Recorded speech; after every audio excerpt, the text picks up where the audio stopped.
So this visit also, PMS had meetings with CEOs, various CEOs, Nobel laureates, and so on. But what I would want to highlight is the fact that even yoga, which was done in the UN campus, had 132 nationalities participating in it. So it drew great attraction, and as a result, taking yoga to a level that has got recognition all over the world is a very important aspect that I would highlight. But from the announcements post the visit, I would like to highlight the fact that semiconductor supply chains, Micron technology, for instance, is likely to invest 800 million towards 2.75 billion semiconductor assembly and test facility in Gujarat. And this itself will give more 5,000 to more than 5,000 new direct jobs, and also 15,000 what we call indirect job, what they call as community level jobs. We are also becoming a part of an alliance of rare earths and materials, and in this it is expected to support more than 2 billion planned investment. Center for the Semiconductor Center for Commercialization and Innovation, which is being set up in Bengaluru, will have, in its first 5 years of operation itself, the center is expected to support more than 2 billion planned investments, 500 new advanced engineering jobs, and potentially another 2,500 jobs in manufacturing ecosystem. Now, this is a very big step forward. Similarly, Semiverse Solutions, which will train up to 60,000 Indian youth into artificial intelligence and use of semiconductor-related education and workforce development goals, will get fulfilled. Critical Mineral Partnership, which I've already mentioned. Quite a few of these companies are coming out and wanting to set up these capacities in India because lithium and cobalt and the use of these rare earths are going to make the future of energy and energy transition. So that's a second. Space also had great lot of achievements. Advanced training will be provided. NASA will be providing advanced training to ISRO, and that will also help for a joint effort to the International Space Station in 2024. Advanced telecommunication has also had agreement. India and US launched public-private joint task force for the development and deployment of open RAN systems. I'm just giving you the highlights and not going into the details of everything. Quantum and advanced computing has also received a joint Indo-US quantum coordination mechanism. You know, it was announced as a part of our budget. And then they will also support joint research in artificial intelligence, quantum, and advanced wireless technologies. And then there is also the arrangement with the National Science Foundation, which is the US body, and it announced that 35 joint research collaborations will also happen with the India's Department of Science and Technology, and they have also signed a new cooperative arrangement with the MeitY ministries.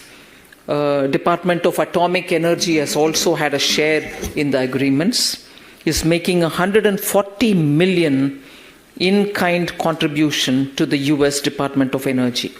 And finally, the seventh item is on innovation and fiber optics investments.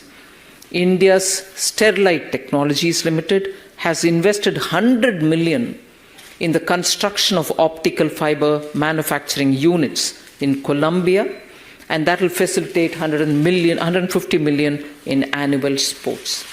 But beyond all this, I'd certainly like to draw your specific attention for directly some very important defense production related announcements.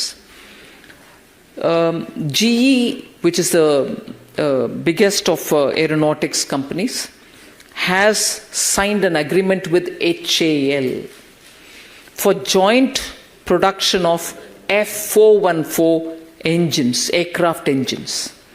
Now, this will be made in India. 80% of technology is getting transferred. Now, I highlight this because it is HAL, about which repeatedly the Indian opposition sheds crocodile tears. What's happening to HAL?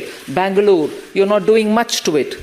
Please understand, HAL is what is going to have this joint production agreement with the GE. Second, and these made in India engines will be used for HAL's own Tejas aircraft. You know, Tejas is a completely Indian made aircraft for which the engine now is being the GE F414 engines. Then we are also getting unmanned aerial vehicles, UAVs. The Sea Guardian MQ-9B is being brought into India. One of the biggest strength which we can provide to our armed forces. You also have an agreement, Master Ship Repair Agreement. India will now become the biggest center for ship repairs. Already the US Navy has concluded an agreement with the Kattupalli, which is very close to Chennai, Larsen and Toubro shipyard, where India will be the center and will be the hub to repair most of the major ships. And further, they are also trying to sign up with Mazagon Docks in Mumbai and with also Goa shipyard.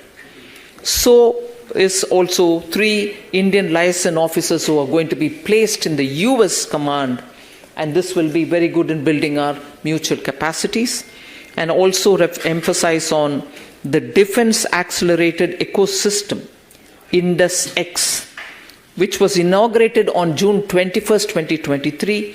This will be a network of universities, startups, industry, and think tanks. And this will facilitate in joint defense technology innovation. There are also several people-centric steps which have been taken. You heard Honorable Prime Minister himself announce that for the H-1B visa extension, Indian citizens do not need to come back to their home country, but they can renew it even being there. That will save a lot of effort for our own people, otherwise they keep coming back and waiting to get it renewed. You also heard that there are 2 new consulates which are getting opened, Bengaluru and Ahmedabad. Fulbright Kalam Climate Fellowship, additional facilities also being brought in. 100 additional US undergraduate students will study or intern in India. This is also being people-to-people measure. And those who are interested in knowing, India is funding the establishment of a Tamil Studies chair in University of Houston. Aviation deals, which are commercial deals, have also happened just in time before Honorable Prime Minister went to US. So you've heard about that. Many other commercial decisions which I'll draw your attention to are Amazon, which will bring $15 billion and 26 billion in the country to investments to be made here. You heard Alphabet Sundar Pichai talking about opening a fintech center, global fintech center in Gujarat, and indigenization is happening there. So I've just given you some highlights of the visit to the United States. But this minute, I like to highlight the fact that during his visit, which is ongoing in Egypt, our Prime Minister has been awarded the highest award, Order of the Nile,